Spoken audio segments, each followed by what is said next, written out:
এই মুহূৰ্তৰ কেইটামান গুৰুত্বপূৰ্ণ খবৰ।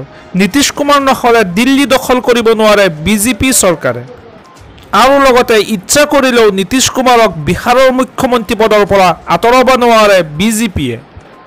দিল্লীক বচাব বিচাৰিলে বিজেপিয়ে নীতিশ কুমাৰক মুখ্যমন্ত্ৰী পদত ৰাখিব লাগিব। প্ৰশান্ত কিশোৰৰ তাৎপৰ্যপূৰ্ণ মন্তব্য। ইয়াৰ পৰৱৰ্তী খবৰটি খুবেই গুৰুত্বপূৰ্ণ, এটা বিগ ব্ৰেকিং নিউজ। জিলাই জিলাই এলাৰ্ট জাৰি কৰিছে বতৰ বিজ্ঞান কেন্দ্ৰই। 4 জুলাইলৈ হ'ব প্ৰচণ্ড বৰষুণ। হয় দৰ্শকসকল, জিলাই জিলাই সতৰ্কতা জাৰি কৰিছে বতৰ বিজ্ঞান কেন্দ্ৰ। অহা 4 জুলাইলৈ ৰাজ্যত হ'ব প্ৰচণ্ড বৰষুণ। কেইবাখনো জিলাত ৰেড এলাৰ্ট জাৰি কৰিছে বতৰ বিজ্ঞান কেন্দ্ৰই। কোন কোন জিলাত হ'ব বৰষুণ প্ৰকাশ কৰিছে বতৰ বিজ্ঞানে। বঙাইগাঁও, গোৱালপাৰা, কাৰ্বি আংলং, ডিমা হাছাও, তিনিচুকীয়া, নলবাৰীত ৰেড এলাৰ্ট জাৰি কৰিছে বতৰ বিজ্ঞান কেন্দ্ৰই। আনহাতে কোকৰাঝাৰ, চিৰাং, বৰপেটা, বাক্সা, নগাঁও, ডিব্ৰুগড়ত অৰেঞ্জ এলাৰ্ট জাৰি কৰিছে। কামৰূপ গ্ৰাম্য, মৰিগাঁও, বজালী, দৰং, কামৰূপ মেট্ৰ', শোণিতপুৰ, বিশ্বনাথ, গোলাঘাট, যোৰহাট, মাজুলী, লখিমপুৰ, ধেমাজিতো হ'ব বৰষুণ। চৰাইদেউ, কৰিমগঞ্জ, হাইলাকান্দি, কাছাৰতো বৰষুণ হোৱাৰ সম্ভাৱনা প্ৰকাশ কৰিছে বতৰ বিজ্ঞানে। ইয়াৰ পৰৱৰ্তী খবৰটি খুবেই গুৰুত্বপূৰ্ণ, এটা বিগ ব্ৰেকিং নিউজ। বন্ধ হৈ পৰিব পাৰে আপোনাৰ ৰেচন কাৰ্ড। ৰেচন কাৰ্ডৰ জৰিয়তে বিনামূলীয়া চাউল লাভ কৰি থাকিবলৈ আপোনাৰ কৰিব লাগিব এটি বিশেষ কাম। সকলো ৰেচন কাৰ্ডৰ গৰাকীলৈ জৰুৰী নিৰ্দেশনা জাৰি কৰিছে। অহা 7 জুলাইৰ ভিতৰত EKYC পৰীক্ষণ কৰিব লাগিব ৰেচন কাৰ্ডৰ গৰাকীয়ে। আপুনি নিয়মীয়াকৈ আৰু বিনামূলীয়াকৈ চাউল লাভ কৰাৰ বাবে EKYC পৰীক্ষণ কৰাটো বাধ্যতামূলক কৰা হৈছে। আৰু লগতে 7 জুলাইলৈ বৃদ্ধি কৰা হৈছে EKYC পৰীক্ষণৰ সময়সীমা। কেনেকৈ কৰিব আপুনি EKYC কৰিবলৈ হিতাধিকাৰীসকলে সংশ্লিষ্ট সুলভ মূল্যৰ দোকানৰ গৰাকীৰ সৈতে যোগাযোগ কৰিব লাগিব আৰু তাৰ পিছত সুলভ মূল্যৰ দোকানত উপলব্ধ EPOS মেচিনত আঙুলিৰ ছাপ প্ৰদান কৰিব লাগিব। সুলভ মূল্যৰ দোকানৰ গৰাকীয়ে সকলো হিতাধিকাৰীৰ আঙুলিৰ ছাপ EPOS মেচিনৰ দ্বাৰা সংগ্ৰহ কৰা নিশ্চিত কৰিব লাগিব আৰু EKYC পৰীক্ষণৰ দ্বাৰা প্ৰকৃত হিতাধিকাৰীৰ প্ৰমাণীকৰণ সম্ভৱ হৈ উঠিব। ইয়াৰ পৰৱৰ্তী খবৰটি খুবেই গুৰুত্বপূৰ্ণ, এটা বিগ ব্ৰেকিং নিউজ। বিশ্বকাপ বিজয়ী দলে কিমান পৰিমাণৰ ধন লাভ কৰিব জানক সবিশেষ তথ্য। ভাৰত আৰু দক্ষিণ আফ্ৰিকাৰ মাজত অনুষ্ঠিত হোৱা T20 বিশ্বকাপত ভাৰতে জয়লাভ কৰাৰ পিছত এই প্ৰতিযোগিতাখনৰ পুৰস্কাৰৰ ধন কিমান, চেম্পিয়ন বা ৰানাৰ্ছ আপ দলে কিমান টকা লাভ কৰিব, লগতে ছেমি ফাইনেলত প্ৰৱেশ কৰা দল দুটাই কিমান টকা পাব, সেয়া উত্থাপন হৈছে সাধাৰণ জনতাৰ মাজত। ICCয়ে T20 বিশ্বকাপ 2024 চনৰ মুঠ পুৰস্কাৰৰ ধন 11 মিলিয়ন মাৰ্কিন ডলাৰ অৰ্থাৎ 93 কোটি টকা নিৰ্ধাৰণ কৰিছে। এই T20 বিশ্বকাপত জয়ী হোৱা দলটোৱে লাভ কৰিব প্ৰচুৰ পৰিমাণৰ ধন।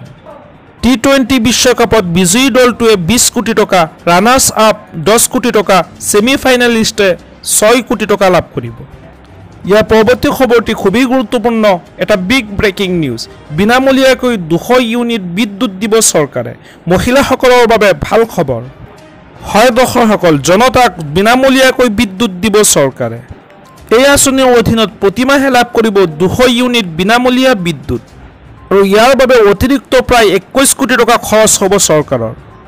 কেবিনেটত চৰকাৰে গ্ৰহণ কৰিছে ডাঙৰ সিদ্ধান্ত আৰু ইয়াৰ লগতে মহিলাসকলকো ভাল খবৰ দিলে চৰকাৰে।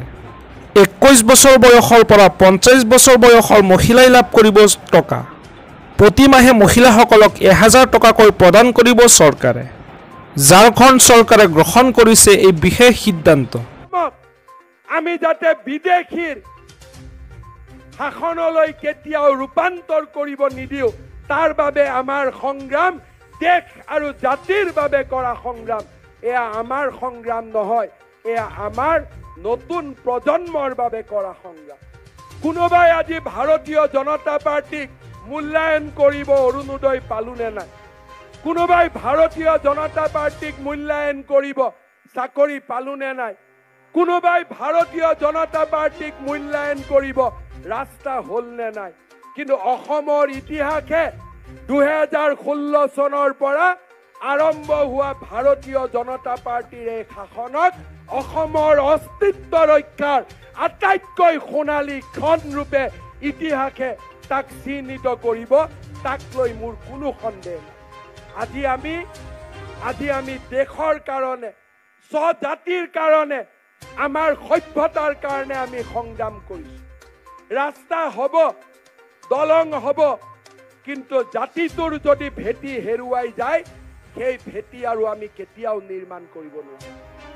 মোৰ ভৱিষ্যতৰ প্ৰজন্মক, মোৰ ল'ৰা ছোৱালীক, মোৰ নাতি পুতিক এখন সুৰক্ষিত অসম দি থৈ যোৱাটো আমাৰ দায়িত্ব আৰু আমাৰ কৰ্তব্য। আজি আমি আমাৰ কাৰণে ৰাজনীতি কৰা নাই। আমাৰ কাৰণে যদি ৰাজনীতি কৰিলোহেঁতেন, আমি সকলোৱে চালোহেঁতেন মই কি পাইছো। কিন্তু আজি আমি আমাৰ কাৰণে ৰাজনীতি কৰা নাই। আমি আমাৰ নাতি পুতি আৰু ল'ৰা ছোৱালীৰ কাৰণে আমি ৰাজনীতি কৰিছো।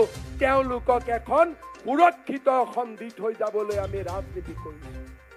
জনজাতীয়, অজনজাতীয়, বঙালী, অসমীয়া, হিন্দীভাষী, গোৰ্খা, নেপালী বিভিন্ন নামেৰে বিভক্ত হৈ থকা মহান অসমীয়া জাতিটোক মহাপুৰুষ শংকৰদেৱে দেখুৱাই থৈ যোৱা ৰাস্তাৰে আজি আমি একত্ৰিত কৰিছো। দুখীয়া আৰু আৰ্তজনৰ কাষত আজি আমি থিয় হৈছো। আৰু ভাৰতৰ সীমান্তত থকাৰ পিছতো, পূব ভাৰতৰ শেষ সীমান্তত থকাৰ পিছতো পশ্চিমবংগৰ দৰে ৰাজ্যতকৈ আমি কম দামত আমি আমাৰ ৰাজ্যৰ জনসাধাৰণক পেট্ৰল ডিজেল ভৰোৱাৰ আমি সুবিধা দিছো। পশ্চিমবংগৰ দৰে যেতিয়া শ্ৰেষ্ঠ ৰাজ্যয়ো ৰাজ্যৰ কৰ্মচাৰীক মাত্ৰ 14% দিয়ে, তেতিয়া অসমৰ দৰে ৰাজ্যই 50% দিয়াৰ আমি গৌৰৱ অৰ্জন কৰিছো। কিন্তু তাৰ পিছতো আমাৰ লক্ষ্য এটাই, আমি বৰ্তমানৰ বাবেও কাম কৰিম আৰু ভৱিষ্যতৰ বাবে আমি এখন সুৰক্ষিত অসম থৈ যাম। আমাৰ জীৱনৰ আজি মোৰ 55 বছৰ, কাৰোবাৰ 30 বছৰ, কাৰোবাৰ 70 বছৰ। আমাৰ জীৱনৰ এটাই লক্ষ্য হোৱা উচিত যে ভৱিষ্যতৰ বাবে এখন সুৰক্ষিত অসম নিৰ্মাণ কৰিবৰ বাবে আমি ৰাজনীতি কৰিছো আৰু সেই ৰাজনীতি আমি কৰিছো। কোনোবাই আমাক ভাল কৰি মাতিলে, কোনোবাই আমাৰ বুথত গ'ল, কোনোবাই আমাক MP ফাণ্ডৰ টকা দিলে, সেয়া আমাৰ বাবে ক্ষুদ্ৰ চিন্তা। সেই চিন্তাৰে আমি জনসংঘও কৰা নাছিলো, সেই চিন্তাৰে আমি বিজেপিও কৰা নাই।